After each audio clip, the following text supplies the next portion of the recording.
Hello and welcome. I'm Leigh-Ann Gerrans and you're watching W News, broadcasting live from the Al Arabiya studios. These are our top stories. Israeli forces detain activist Greta Thunberg after intercepting the Gaza aid flotilla as protests erupt around the world. 2 people have been killed during a terror attack at a synagogue in Manchester. On day 2 of the US government shutdown, Trump urges Republicans to cut Democrat agencies as mass federal layoffs threaten workers. And Elon Musk has become the world's first half-trillionaire as the value of Tesla and also SpaceX rise.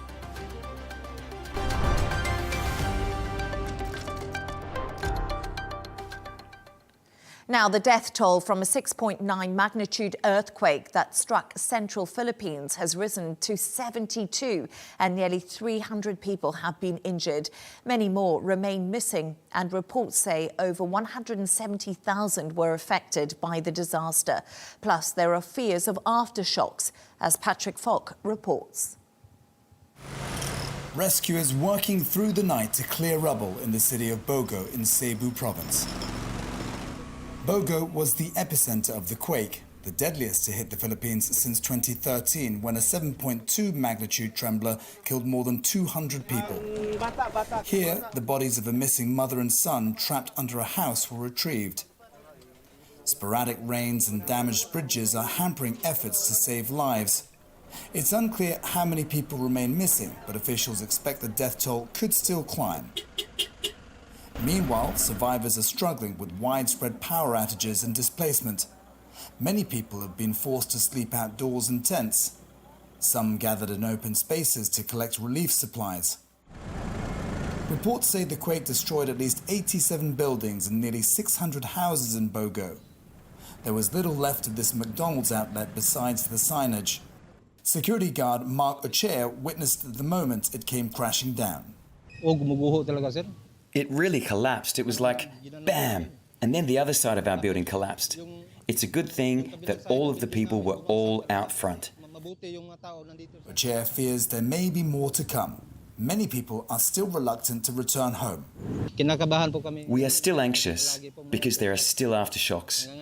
Now we've even lost count of the number of aftershocks we've experienced because there are a lot of them. And it's been like that since last night.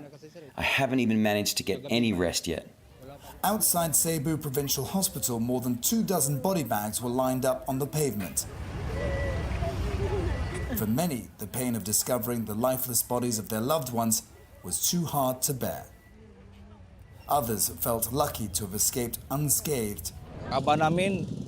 We thought we would have died today, but we're thankful that we're all safe. I'm thankful to the Lord. The Philippines sits on the Pacific Ring of Fire and experiences more than 800 quakes each year. Survivors have little choice but to pick up the pieces and rebuild their lives. Patrick Falk, Al Arabiya English.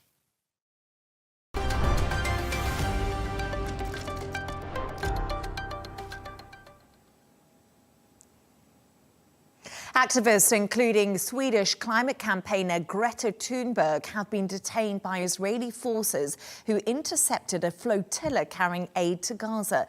Israel said the boats from the global Sumid flotilla were told to change course as they were approaching an active combat zone and violating a lawful naval blockade. Here's the moment they intercepted the vessels. This is the Israeli Navy. You are approaching a blockaded zone. If you wish to deliver aid to Gaza, you may do so through the established channels. Please change your course toward the port of Ashdod, where the aid will undergo a security inspection and then be transferred into the Gaza Strip.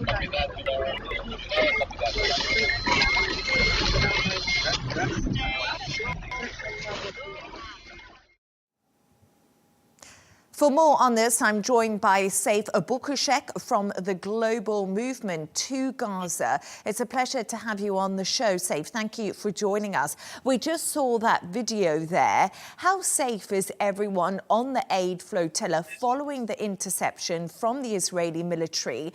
And have you heard from any of those on board? We haven't heard yet from our participants on board. Our lawyers right now are doing the interviews at the port of Ascalon, and we continue to wait for them to exit the port to be able to receive the updates and the feedback. What we know for a fact that Israel started interviewing the kidnapped participants before having their lawyers attending and not allowing them to have their basic right of legal support.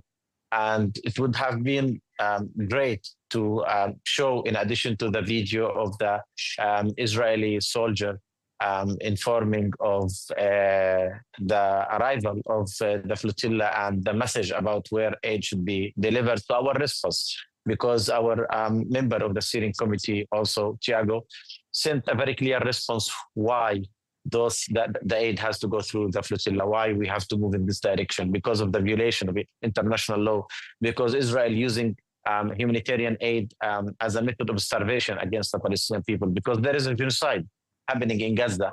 And this is why this flotilla is being mobilized. We have heard reports of intimidation and dangerous tactics by the Israeli military. What more can you tell us about the safety of the people who are on board and what they experienced during this journey? Well, as a matter of fact, we have seen on the news and also on the map, the interception happened in international water. So it is clear violation of international law and maritime laws when Israel boarded those ships by force with Israeli soldiers, as you can see, carrying their guns. For any person, any human being to be faced with a gun, it's already a stressful situation. It's a psychological warfare that Israel applied on all the participants during the period. As you know, during the process of the flotilla, our ships were attacked by drones. 11 ships earlier were attacked. And then when we were docked in Tunis, also we received 2 attacks by 2 drones. The way that they have attacked the ships during the night of yesterday, some of those with cannon mortars and some other material that we couldn't identify. Some were forced to leave the ship and be taken into the Ascalon port. Those kind of practices that Israel has applied on the participants, we understood that they might go into this violent approach and terrify the people. However, we at the same time determined to continue the process of the flotilla and to continue this mission, because we understand none of those risks are compared to the risks that Palestinians are dealing with on every second in Gaza during the current genocide.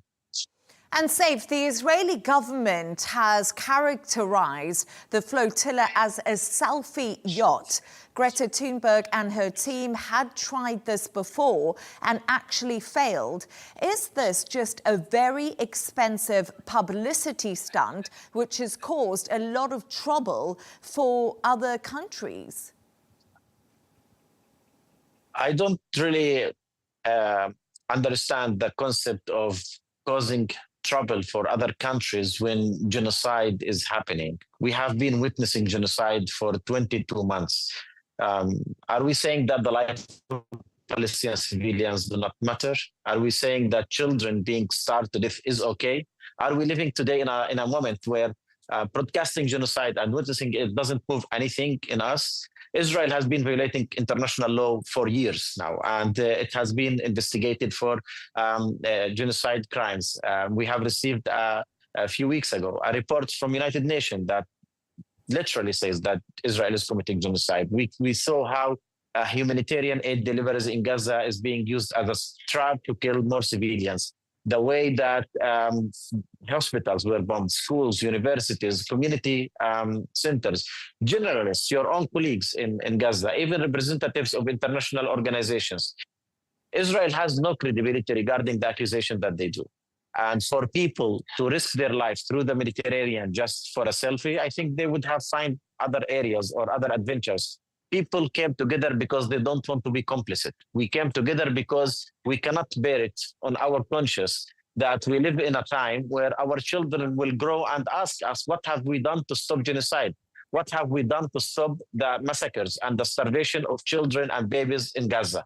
This is why people came together. We have everyday persons participating, not only activists, not only prominent figures, not only politicians, not only parliamentarians. We have journalists, we have doctors, we have lawyers, we have people who work every day and they are not involved in any type of activism. The only thing that they care for today is we will do everything we have in our hands to stop genocide. And we are doing that because politicians are not doing their job, because the governments who are supposed to act on our behalf and supposed to protect our lives and the life of civilians are not doing that. This is why people from every place, we have received more than 50,000 applications for people who want to participate in the flotilla. This is not about one person, it's not about one figure, it's about a movement of people from more than 45 countries. The 5 continents participated in this flotilla. We are not talking about one ship. Yesterday, we have seen more than 40 ships trying to break the siege. And right now, another 9 ships are on the way with the Freedom Flotilla trying to break the siege. This is a movement that has started and it will not stop until the end of genocide and the end of siege on Gaza. But I just want to ask you a question right now, and that question is about Hamas. The BBC understands that Hamas military leader in Gaza objects to President Trump's ceasefire plan. We are still waiting for official confirmation from Hamas about this proposal. What do you think Hamas should do now? Because many people are saying that what Israel is doing is because Hamas started it on October the 7th. So right now, should Hamas also free the Palestinian people? You understand that I am Palestinian? Yes, I do. My family were expelled in 1948. I am a Palestinian refugee. We have been living under military occupation for 78 years. And Hamas was created in the 80s. Before the 80s, we have been living 40 years under military occupation. My both parents were in prison. I was shot in my face. I grew up in a refugee camp, and I have so many friends who lost their life in this situation. Hamas is an excuse that Israel is using to continue their crimes.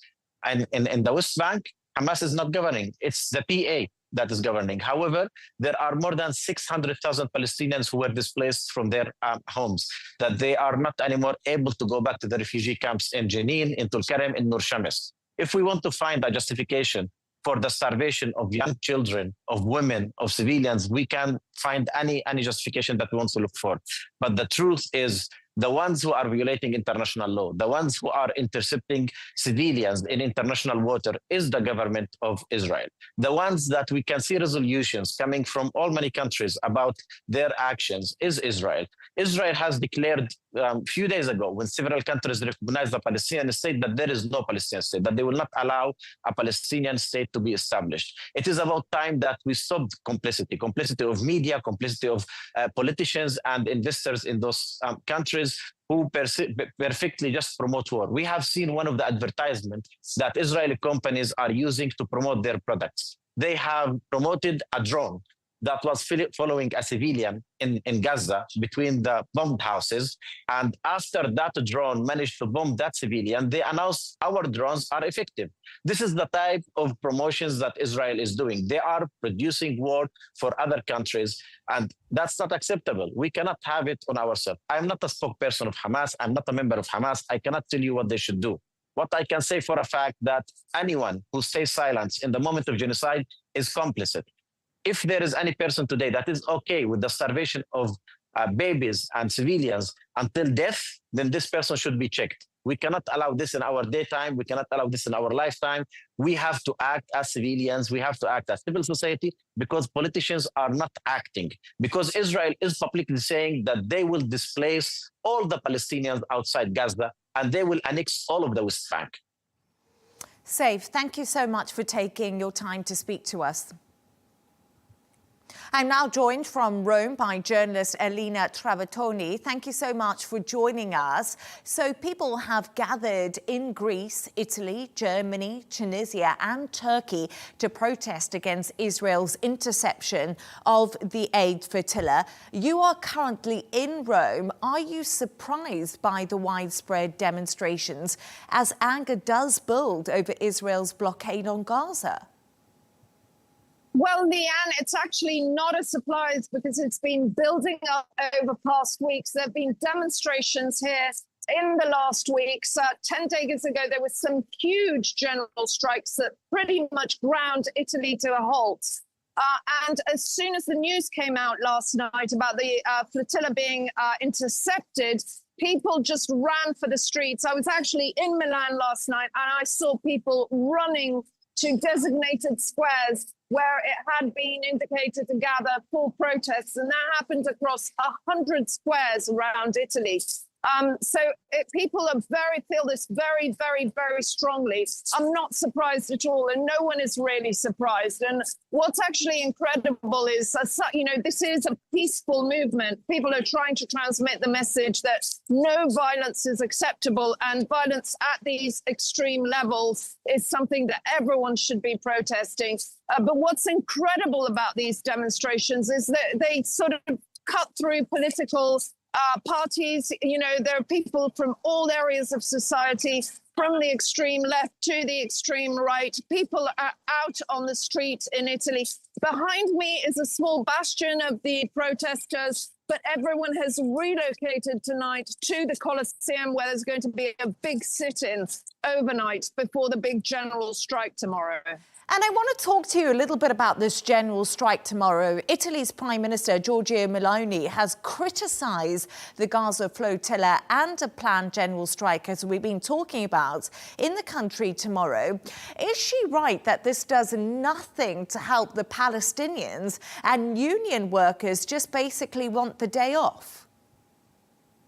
Oh, well, there's a bit of a debate and rising tension over those comments, obviously, but she's actually in quite a difficult position because you can really feel sentiment out here. You can really see public opinion veering in a very specific direction. And there is an informal poll that's circulating. It's not a government poll. It's not an institutional poll. But the numbers speak very, very clearly. They say that 80% of Italians, that's 8 out of 10 Italians, very much want the government to take a very strong stand against the violence. They want the government to call it and to decree it as genocide, and they actually want the government to officially recognize Palestine. Now, the issue is this: it's not clear if this poll is completely founded on the right figures. Obviously, 80% of 60 million people is very large number of public opinion. So even if it's less than 80%, which it could well be, the pressure is very much mounting. The domestic pressure is very much mounting. And it's not just coming from the opposition. A lot of the centrist and centre-right and right, people that are aligned with the right wing of Italian politics really want Italy to take a stand. And whilst Meloni is very much, slamming down on the unions and on the strike plans, the government has, however, informally been very much trying to negotiate with Israel to try and safeguard the people on board the flotilla boats, so much so that Italy even sent a Navy boat to travel alongside the flotilla until yesterday, when it had to turn back, obviously, because it was getting very close to territorial waters, and it was there just on a support and protect mission, and it couldn't, obviously, if it carried on, it risked getting embroiled in what is being addressed as by Israel as, the entry into a blockade zone. And also, obviously, Tajani, Italy's foreign minister, is very much working to try and get the Italians that have been stopped by the Israeli forces out of Israel within, a couple of days of their arriving from the flotilla. So, they are acting on two fronts. However, it will be very difficult for the Italian government to actually recognize the state of Palestine, and political analysts tell me that doesn't seem to be on the cards, at least for now, unless, unless the situation in terms of domestic political pressure from the street, from the people, becomes unbearable. Alina Trabottoni in Rome for us. Thank you so much for joining me.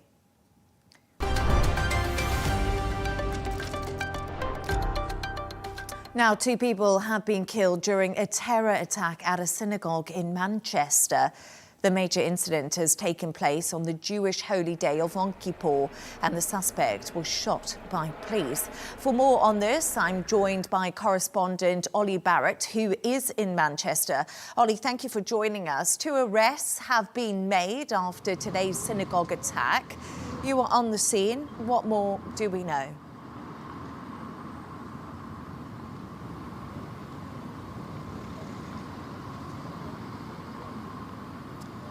That's right, Leigh-Ann. 2 arrests have been made only about 1,500 feet from the synagogue that was attacked, very close to where I am now. You can see the police cordon behind me here, and there are various police cordons in and around the area of the synagogue itself. Still a very, very visible, heavy policing presence here in the Complicit area of Manchester, but also in other parts of the city as well, and in other parts of other cities across the UK as security is beefed up around synagogues up and down the country. You mentioned that those 2 arrests have been made.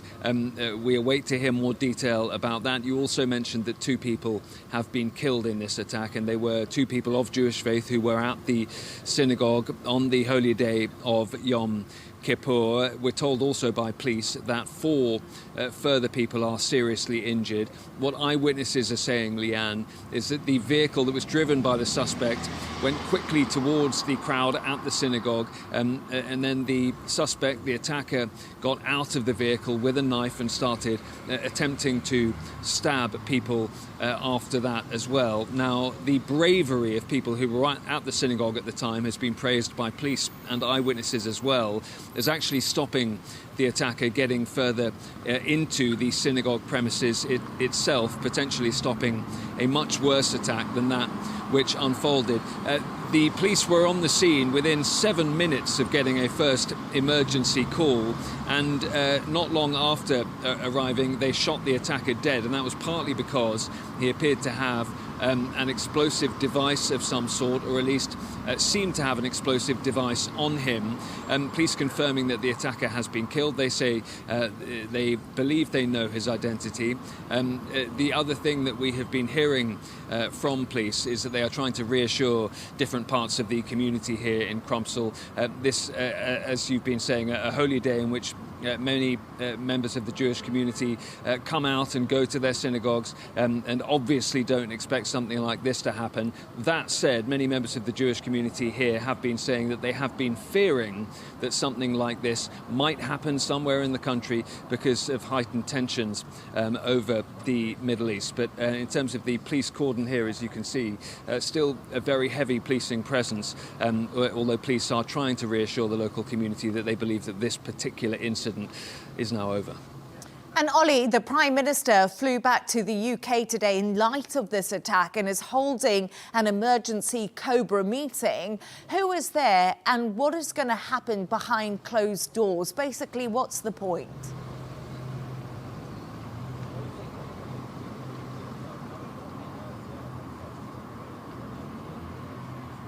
Yeah, Leigh-Ann, the Cobra meeting is an emergency meeting which is called together when it is deemed necessary, which can bring into one room and also remotely attendees as well, people who are needed to contribute to an incident of this scale. So that's government ministers, that's senior government officials from different departments, it's policing chiefs as well from different parts of the country. Obviously, because police are saying this is, they believe, a terrorist incident, the terrorist response will be led by London's Metropolitan Police in key and close conjunction with police here in Greater Manchester as well. So the Home Secretary was there, Shabana Mahmood, joining remotely. Yvette Cooper, the Foreign Secretary, was in attendance. David Lammy, the Justice Secretary and Deputy Prime Minister, among those taking part. That meeting has now ended.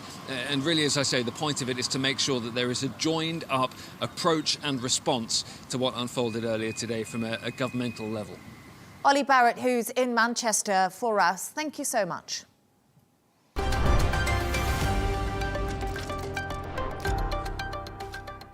Now, the federal government has entered its second day of shutdown after Congress failed to agree on spending bills. President Trump is using the moment to call for cutting democratic agencies and clearing out dead wood. House Speaker Mike Johnson defended Trump's authority to decide what gets funded, saying the president will prioritize administration goals. The Senate is set to return tomorrow for another vote. For more on this, I'm joined by CEO of Market Bridge Advisors, Hunter Gaylor. Thank you so much, Hunter, for your time this evening. Let's get into what's happening. So President Trump is set to meet his budget director to determine which Democrat agencies to cut. Is Trump trying to put maximum pressure on the opposition to pass this bill? Yeah, absolutely. And it's always a pleasure to join you. But I want to be very clear on this. This is not a Republican shutdown. It's a Schumer shutdown. Mm-hmm. You know, people forget that the Senate requires 60 votes and the Republicans only have 53. So nothing moves without the Democrats. The House already passed a clean continuing resolution. There were no gimmicks, no games. So because the government closed, it's Chuck Schumer. He used his power to block it, and he holds the keys. And he can open the government or close it. And if he chooses closure, which he did, you know, that's his decision. And this is his shutdown, and he has to own it. So what Trump is doing right now is exactly what he should be doing.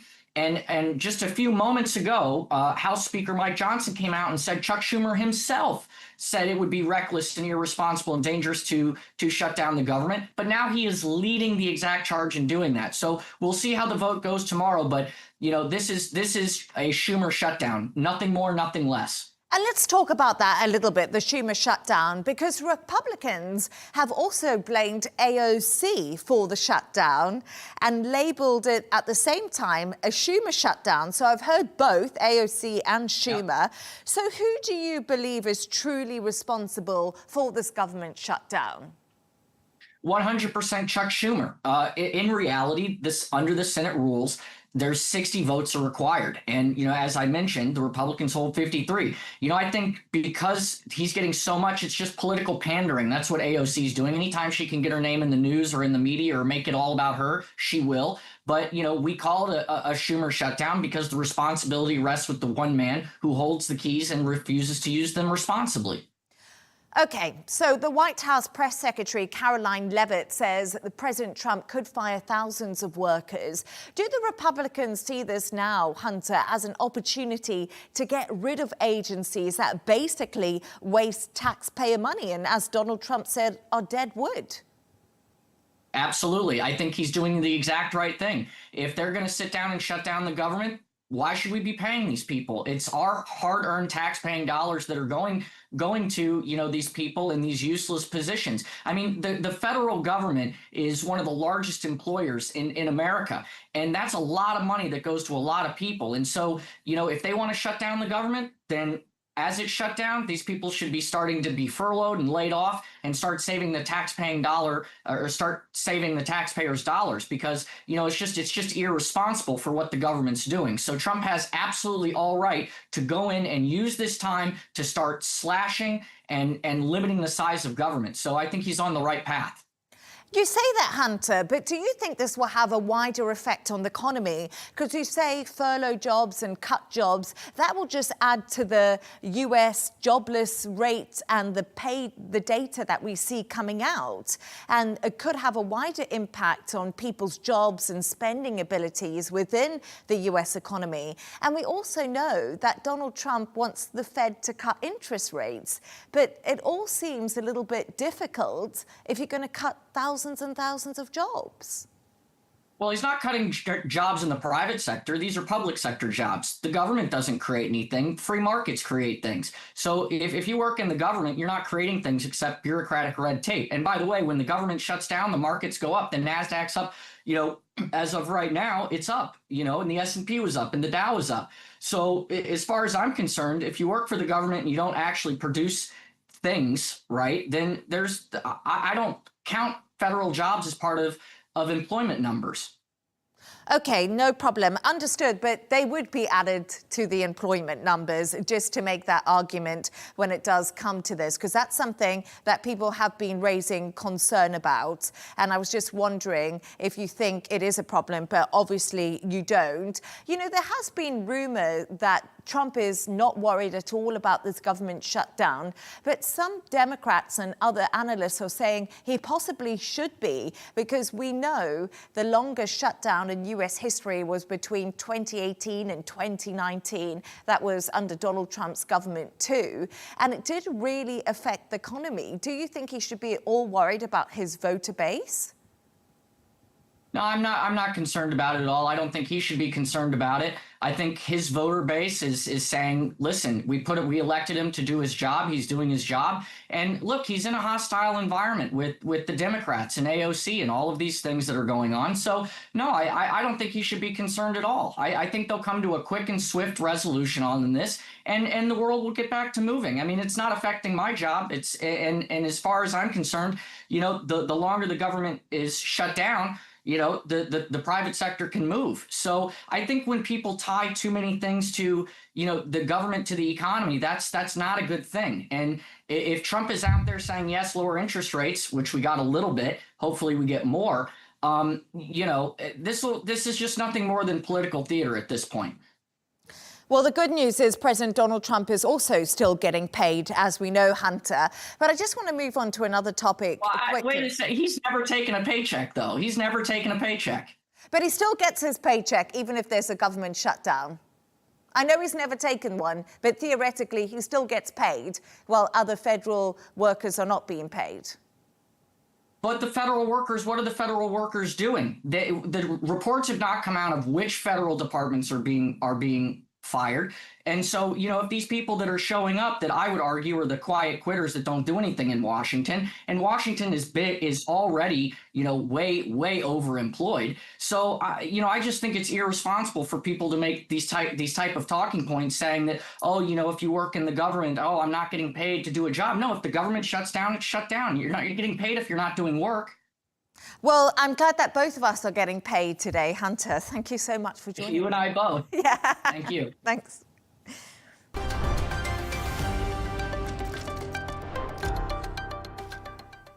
Now, Elon Musk has become the world's first half-trillionaire. His net worth briefly reached $500 billion after the value of his businesses, which include the electric car company Tesla, of course, and the rocket company SpaceX, have climbed in recent months.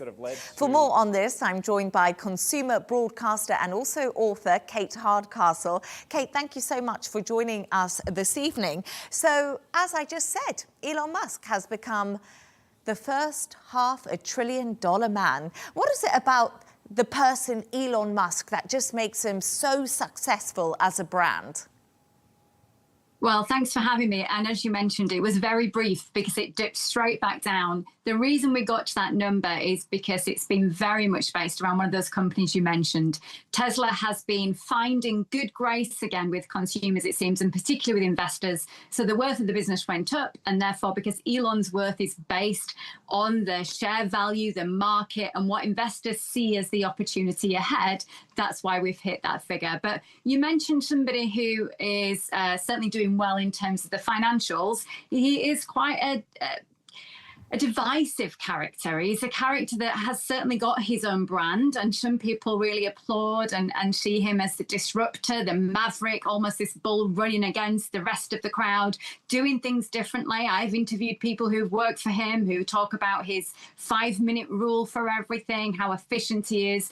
But as we know, even earlier this year, he was heavily aligned to President Donald Trump, and he was very vocal about some of his feelings on the platform X, which he also owns. challenge, and that is to not everyone's liking. And he's a divisive character in that way. So he's not someone that is ever going to earn his fortune by being likable by all, but he is certainly somebody who, it seems, understands trends, the business world, and is not afraid to take chances. Yes, and that's actually a really interesting point, because I think, you know, when we saw him in the White House for that short stint, Kate, it was heavily scrutinized. But in some ways, he's managed to change his fortunes around, if we do think about it, and almost got his magic back again. And do you think that is because he is a person who just speaks his mind, because he tells the truth? He's refreshing compared to the normal CEOs and the wealthiest men that we see out there. I think that's a really interesting question, and I'm going to break it down a little, if I may, because it is just like most things that are emotional, just not as simple as a yes or no answer. What I can tell you is I work on numbers. So when he was very aligned to President Donald Trump and he was making very vocal statements on the politics, Tesla's shares suffered. As we've seen that step away, we've seen Tesla shares and interest start to go up again. So one would say that he's probably in his best interest to see the light and see how actually he can step away from some of the politics and focus back on business, and that might actually be successful with him financially. But I do work with incredible leaders who are very true to their values, who are very kind-spirited and have set up their own trusts, a lot of charity work, etc. I think that can be just as successful. I think we've got to just go into the emotion of fear. What does success look like to you? You're in a region where there is so much incredible wealth, but you're in a region also where there's so much incredible goodwill and community. And I think that a lot of leaders do find a sense of humanness in making sure that they have a balanced life, because they find wealth and good fortune in being a good community player as well. And also, we've heard today that Bollywood superstar Shah Rukh Khan has also entered the billionaire club. What is driving his success and his wealth? Isn't that interesting as a flashpoint that you have two very different characters, their finances earned from a very different route? I think the magic that you've got when it comes to SRK is consistency. The values that you know, that you look to, of a performer who is good at what he does, but has been something that people can trust in. They know what they're going to get from him. They feel that the products that he associates with, that the creativity pieces that he associates with, all feel like him now, because he's become so much of a persona. And I think it's so interesting, this news story kind of highlights two very different men who have been incredibly successful and wealthy, but have a very different set of that kind of brand equity, that look and feel in the public eye. And I know that fans of SRK will have much celebration for him reaching such a pivotal point financially today. Yeah, and as you say, two extremely different men, lots of things set them apart, but also you work with a lot of people and people who are very successful. What is it, do you think, that drives people to the success and gets them into this billionaire status that only some of us could dream of? Right. I mean, money certainly gives you options, doesn't it? And I think that's probably what most of us want from financial comfort and success, that we want the ability to choose. And I do work with leaders, and I train them on their brand and their equity and their positioning. And for some, they crave something like this. They would love a moment with you on the television and media notoriety. For others, it's actually that community piece. They could be much, much wealthier, but they've dedicated and given so much back. And for others, it's actually different interests, keeping them going, keeping them excited. We've seen a lot of entrepreneurs that have actually gifted their companies or part of their companies back to their own workforce, which is an incredible setup of community trust. So different elements, drivers. A lot of it comes from our backgrounds, what we had to deal with when we were young, and that sees a lot of these leaders actually choose the supportive work that they might go into community-wise. The thing I do want to say, though, is I can't wait till you and I are on screen again talking about two female entrepreneurs that have hit those dizzying heights. Oh, me too. I'd love to have you back on and we can talk all about that, and it will be the ladies that will rule the day. Kate Hardcastle, it's been so wonderful to have you on. Thank you so much for your insights.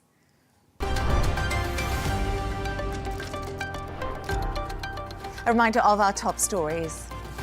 Israeli forces detain activist Greta Thunberg after intercepting the Gaza aid flotilla as protests erupt around the world. 2 people have been killed during a terror attack at a synagogue in Manchester. The US government shutdown enters a second day with layoffs looming and billions in funding on hold. And Elon Musk has become the world's first half-trillionaire as the value of Tesla and SpaceX rise.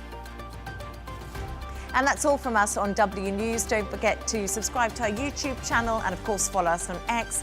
GNT is coming up next. Plus, we'll be back in a couple of hours with W News Extra. Goodbye and thank you.